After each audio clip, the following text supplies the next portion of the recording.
Hi, welcome to Falcon Focus. I'm Seth Legero, and joining us today is our new treasurer, Ryan Gazzoni, and our superintendent, Vince Colaluca.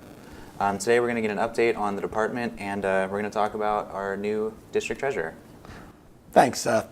Hi, community. Vince Colaluca, superintendent of Austintown Schools. We just want to welcome Ryan. Ryan, welcome to the Austintown District. Really pleased that Ryan's coming to us. He's coming to us from Berea, but he's not been away for a long time. Ryan actually lives here in the Austintown School District, and he's a native of Hubbard. So he definitely knows the valley, knows the direction that we're going in the Austintown schools. So we wanted to bring Ryan in front of the community and have you have an opportunity to get to see Ryan, but also hear from him. Seth, want to go with some questions? All right, I got a couple questions for you, Ryan. Sure. So can you tell us about your background as an auditor of the state that helped shape your career as our district treasurer?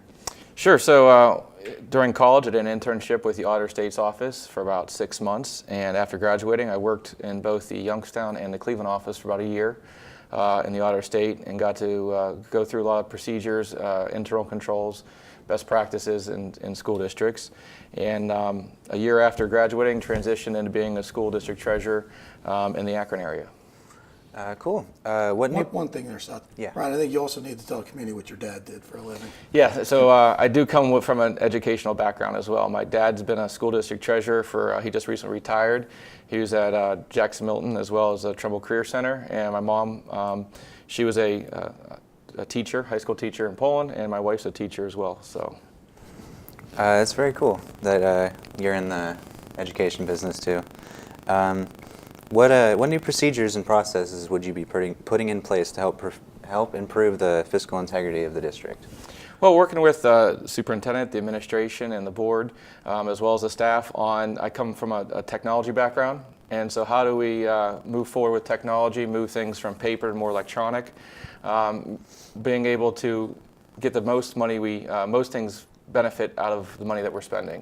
So one of the big things that the board approved recently and we're going into place this month is we have an online marketplace for all of our staff to purchase items off of, much like an Amazon, except for it's unique to our district with a lot of different suppliers that have been negotiated through different purchasing co-ops we're with to make sure the lowest prices. Actually, Amazon's one of the vendors on there. So it's available to all of our staff. And rather than us paying retail prices, we'll be able to get closer to wholesale prices on those. That's just one area where we're looking at improving purchasing efficiency. It'll all be done electronically, electronic approvals, and try and get things in the classrooms as soon as possible. In a recent article, you spoke about our decline in enrollment. How will this decline affect the budget as our whole district? A lot, in the state of Ohio, a lot of the state funding that we get is driven by student enrollment. And since we are seeing declines in enrollment, there's two different ways it's going to affect our budget. Number one is we're not going to see any increase. As of right now, the way the law is written, we won't see any increase in our state funding, which is our largest source of revenue for the district. In addition, there's a potential that we could see a decrease depending on every 2 years the legislators will enact a new funding formula or modify the existing one. So with a new administration coming in, we're not sure what that funding formula is going to look like. In the past, it's had some type of bearing on the enrollment in the district, and typically, if you've seen declines in enrollment, you're not going to see increases in revenue. Another item that will affect us is the district, about 10% of our budget was the revenue was brought in through open enrollment, students coming from other districts. We have seen a decline in that over the last 2 years as well. And so as less students decide to come and open enroll in the district, we have more money, less money that we receive in revenue. On the flip side of that, we have more students enrolling out of the district. So they live here but are enrolling in surrounding districts, and we pay for every student that goes in other districts. So that's costing us more money. So those, all three of those together means that we're going to have, we're looking at less revenue to support the expenditures we currently have. Would you like to add something? Yeah, I think one of the things we're really proud of with Ryan being in the district. Ryan works directly with state legislators and his Treasurer Associations. Ryan is former president of the Treasurer Association and actually serves on an international component for the Treasurers Association, or Business Association, right? Yep. But I explain to the community a little bit of what you're doing with the proposed budget that we're trying to get passed. Your association's been integral putting a part of. The Superintendent Association's been representing and trying to get that also moved with some legislators. Sure. There's actually a bipartisan group of legislators, Representative Cupp and Patterson, Senator Cupp, Representative Patterson, that are working together from both sides of the aisle to come up with a solution for school funding to make it more appropriate given the expenditure levels we're seeing. And we are a very diverse state with different types of communities, making it the best for whether you're a rural district, a suburban district like us, an urban district, an Appalachian district.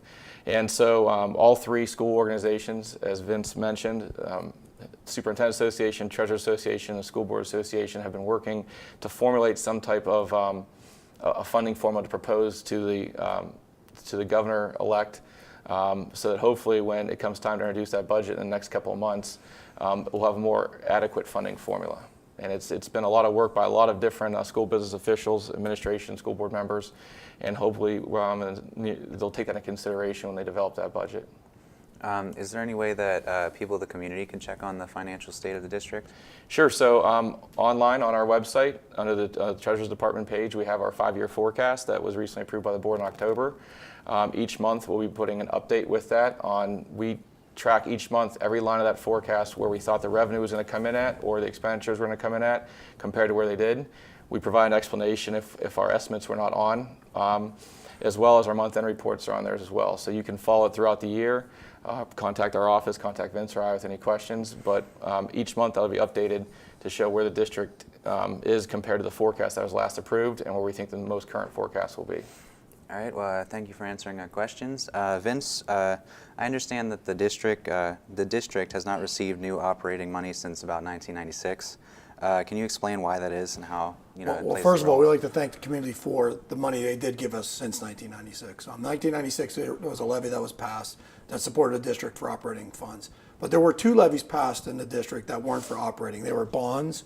Both of those bonds, one was to build our middle school, and the other bond was to build our 2 elementary schools. So we really thank the community for that, but we need to understand that there are 2 separate entities. A bond does not bring any dollars in to run the school. So it doesn't help us pay for any of the gas, electric, or any teacher salaries or administrator salaries. The money we've been operating on since 1996 has been a levy that was passed back then, and we've done a really good job. The past boards, past administration, and our current administration and board have done a great job of being good stewards of the tax dollars, but it is getting very tight, as Mr. Gazzoni explained. Those dollars that are brought in from 1996, and I think you want to explain to the community about House Bill 920, because I think that's something that community members don't understand, Seth, and it's something that really puts a strain on the district's funds, because that dollar amount that was voted in 1996 is the same amount that we bring in today. Ryan, you want to explain 920? Yeah, so it was put into place in the late 70s as a way to limit high inflation and not increase taxes as property values went up. So on existing property, as property values go up, as a whole, millage rates as a whole go down. They reassess every 6 years, and then every 3 off years, they do what's called a triennial update, where they look at recent sales of property. And so as property values go up, we don't get more revenue. They lower the tax base, the tax rates, in order to bring in the same amount of revenue. You may have some community members say, well, my taxes have gone up. It's done by neighborhooding. And so if your taxes are going up, if the school district's millage is going up for your specific property, somewhere else it's gone down. The only time we do see any type of increase would be for new construction. And in the recent years, compared to other parts of the state, it's been very minimal, the new construction increases in values we've had. So one of the things we're going to be doing, we're going to be looking at our staffing and our budget with the number of students being in decline. We know that, so we're going to have to adjust staffing a little bit to really meet the needs of the students that are here. One of the things we don't want to do is affect any academic programs, but it's something we're going to have to look at. And we're not saying in the near future we're going out for an operating levy, but that's something that the community really got to start being cognizant of and paying attention to our 5-year forecast. I mean, it's something the community can look at and see where we're doing and how healthy we are, but also seeing that the revenue isn't continuing to increase. Yeah. And that's why we're working so hard, with Ryan being on that committee, with trying to get a new biennium budget passed, and with me, with the Superintendent Association, trying to influence legislators that we need to do something for the state of Ohio to address funding, because we don't want to go back out to taxpayers. It's something we understand that it's very difficult to put more taxes on our community members, but also our kids deserve to have the best that they can provide as a community. So that's what we're going to strive for. Yeah. So that's all we have time for today. Thank you, Mr. Gazzoni and Mr. Colaluca, Great for job. coming in. Thank you. Thank you. And we'll see you next time on the next Falcon Focus. Everybody have a nice day.